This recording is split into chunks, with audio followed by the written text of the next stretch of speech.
What's up, guys? Welcome to another video. Now, today I want to talk about why I think Catholic men should be fasting way more than only the bare minimum requirements of the church. I will speak from my personal experience. I've been fasting consistently for about a year now. What I do is quite extreme. I don't recommend, especially if you have any health conditions or anything like that, is like go talk to a doctor or whatever. What I do is something, most of the days of the week, I do something called OMAD, 1 meal a day, which means exactly what you think it means. I eat once every 24 hours, and I do that 5 times a week at least. On the weekends, I'm usually a little bit more chill. And I started to do that because of last year's Lent. I know this is not I'm not trying to say I'm better than anyone for doing this, but I had some experience fasting in my life, throughout my life. It was always something that I like to do for health and for fitness. And last year, when I had my conversion, as a lot of you guys saw on my first video, I decided that I wanted to do something more extreme for Lent because it was my first actual Lent as a practicing Catholic. So I decided to just be a little bit more extreme and to do it every day. And after those 40 days were done, I actually was feeling pretty good. I was like, oh man, you know what? I'm going to keep doing this. I'm going to keep rolling with this fast because I am losing quite a lot of weight. I've always struggled with my weight. I always struggled with my image. I'm now losing a lot of weight. I feel very good. I have a lot of energy. I have all this new ideas of new projects, of new channels, of new business that I want to do. So, I'm just going to keep rolling with it. And that's been a year now. I've lost close to 30 pounds. My goal is to lose around 50, but at this point, I'm pretty satisfied with everything that I've been doing in relationship with fasting. Now, fasting, when you start looking at the history of the church and fasting, you're going to see that it's very intrinsically connected, especially when it comes to spiritual combat, especially when it comes to combating lust or gluttony. You read the early church fathers, and you're going to see over and over again how fasting is highly recommended as a form of combating lust. Why? Because they saw lust as a next step after gluttony. Lust is kind of this desire to consume things, and to use things for your own pleasure. So when you fast, when you deny the flesh, when you deny the body, you are training yourself to understand that, I have those impulses, but I don't have to follow them. Right? One of the things that you learn when you start fasting is that hunger comes and goes. It hits in waves, just like sleep, just like sleepiness. So if you can resist the urge to eat, the hunger goes away. And that's something that works exactly the same way with lust. It's like sometimes you're chilling, and then you start getting a little bit of those temptations. You see something online maybe. You start having fantasies in your head, but if you just ride it out for 15, 20 minutes, you go do something, you get distracted, then you're probably going to be fine. Now, something that I find very profound with fasting as well, because, you could just see it as a little useful tool when it comes to spiritual combat and combating lust, but I think it's something every one of us should do.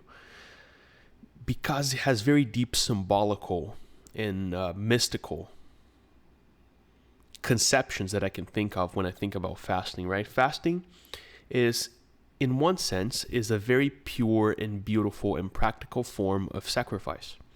When you abandon a vice, you're not really making a sacrifice. When you stop watching porn, when you stop binge eating, or practicing gluttony, when you are less prideful, you're not actually making a sacrifice because the things that you were abandoning are bad things.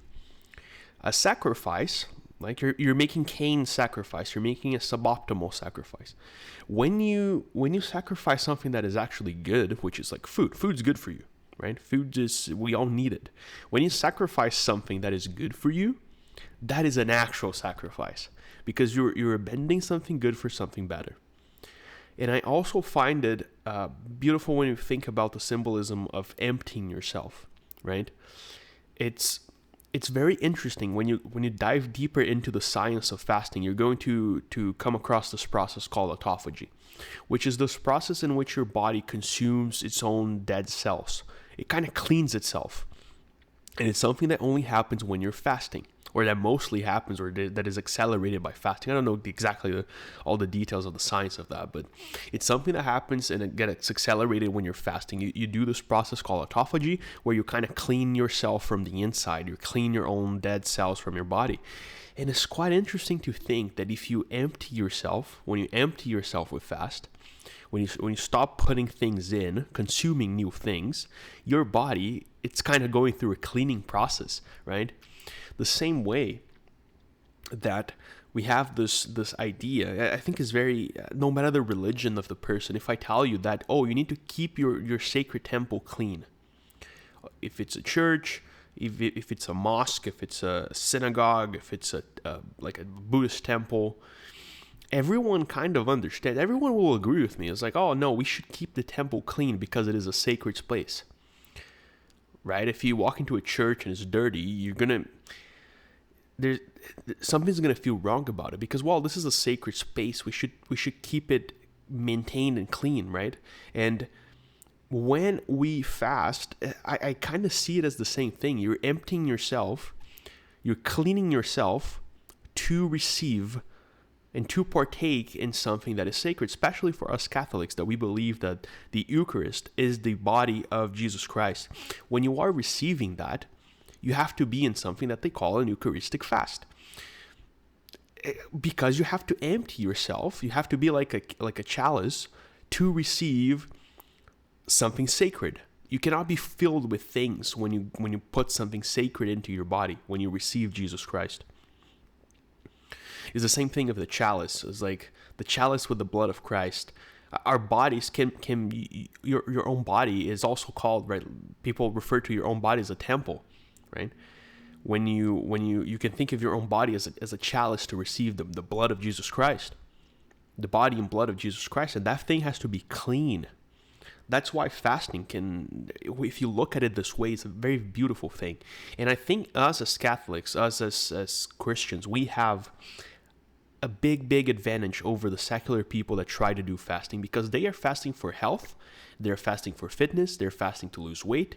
And even though we can all get those same benefits, we are able to also use that as a means of sublimating the process. We can elevate the process into a spiritual, mystical, religious depth. And that just makes the whole thing, it first of all makes you more consistent with it. It makes you more, it makes the whole process more valuable to you. I wouldn't have done 40 days of fasting if it wasn't for religious reasons. Like, I wouldn't have kept up with it, because on the first freaking discomfort that I found, I would just stuff my face with food, or I would go to porn. It's like, it's the same pattern. You're doing those bad habits because you're trying to feel a need, right? And when we do that, when you have the spiritual component to the fast, you can keep up with it for a lot longer, because you know what you're doing is very important. Is the same symbolism of the process of making wine.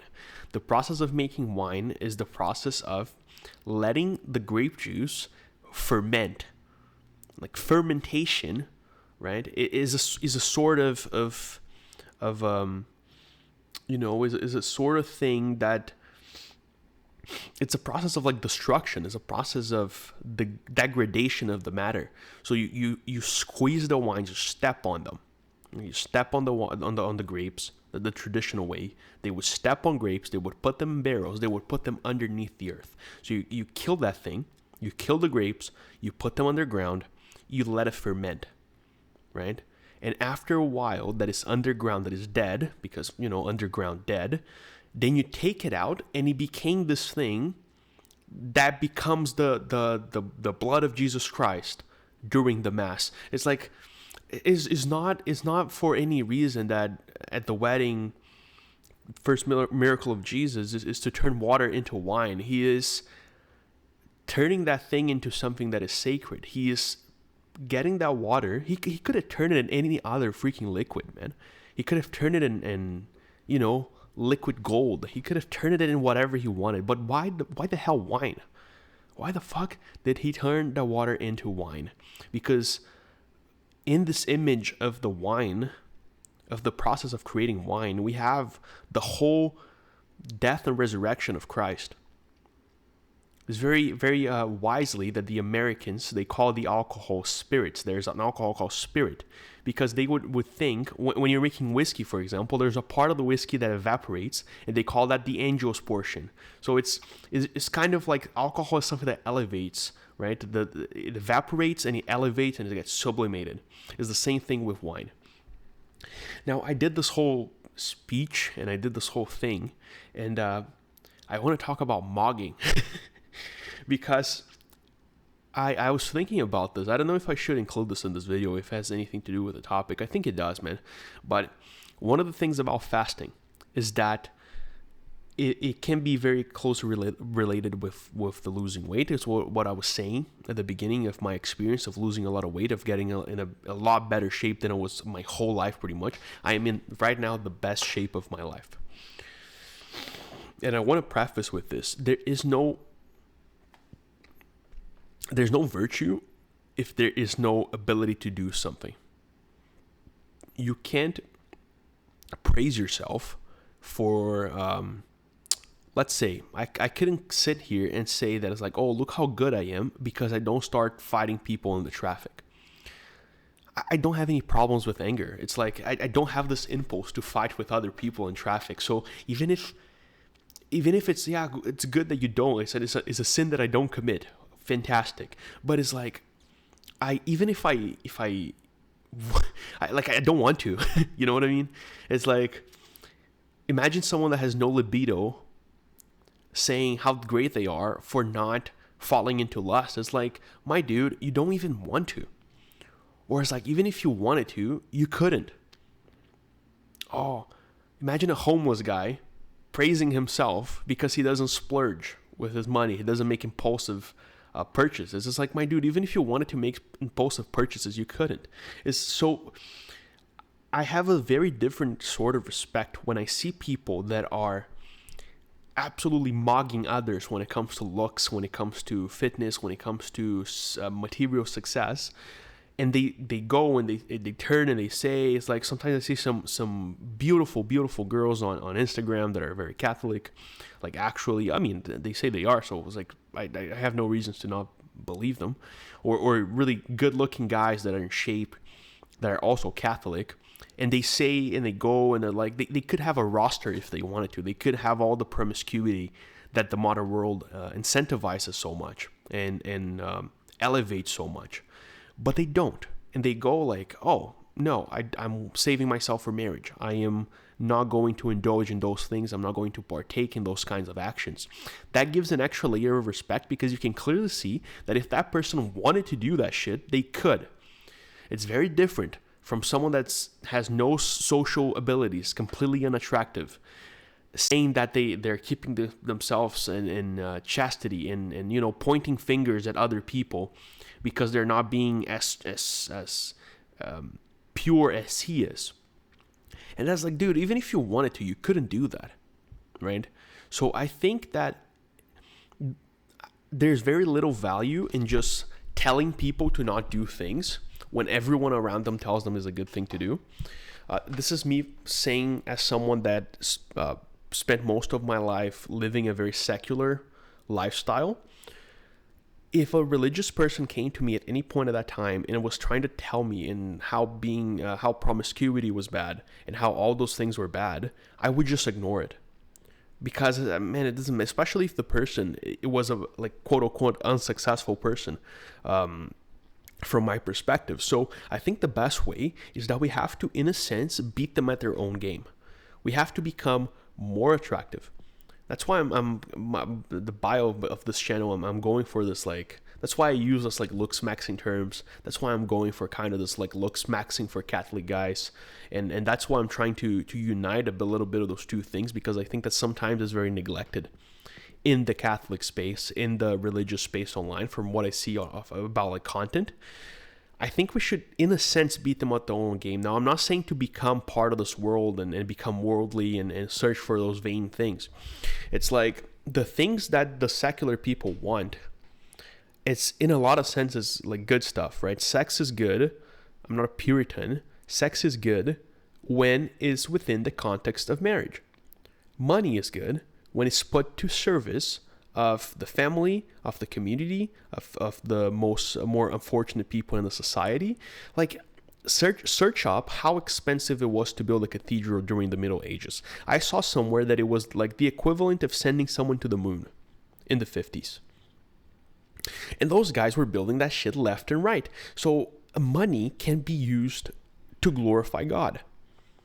All those things, good looks, beauty, those things are all good things. And we should strive to become closer to those good things, because when you see a guy that is absolutely mogging everyone else, right? As the example I did with the chastity and the Catholic, good-looking Catholic people. Good-looking Christian guys that are practicing chastity, or good-looking Catholic girls that are practicing chastity. When you see that, you're like, man, there is something here.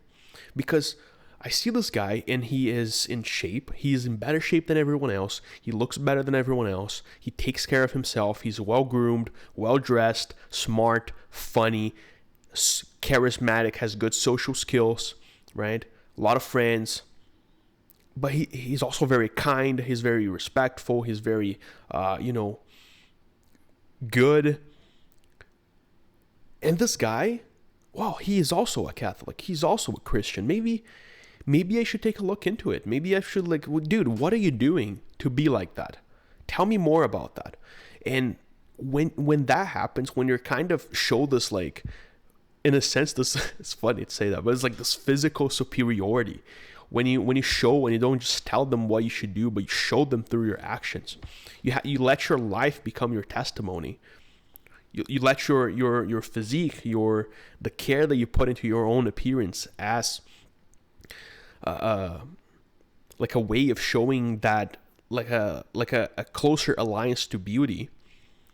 Then it becomes something very powerful, and it becomes something that attracts people to want to listen more about the faith and about the ideas that you have in life in general, right? So I want to have, if we have a full generation of young, strong, beautiful, successful Catholic men, and I'm not talking about successful like, making millions of dollars. I'm talking about, well-ordered, stable, that have maybe a good career, maybe you open your own business, maybe you do your own self-employed, like just have well-adjusted, good-looking Catholic young people.